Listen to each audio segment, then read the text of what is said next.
o Monster Truck tunadão com 100 fucking billions cavalos. Veja que potro forte ali, o corpo quer sair da alma. Escute só o motor.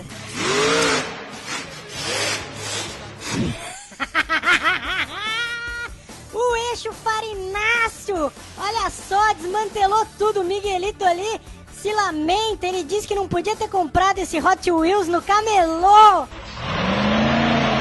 Vem com tudo e pimba!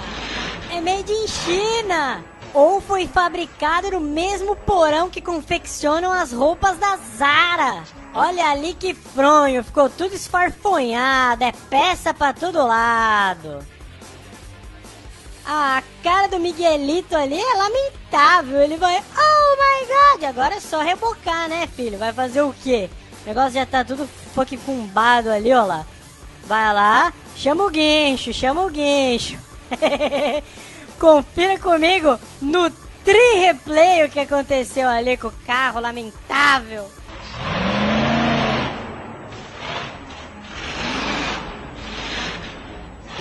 Bizarrésimo.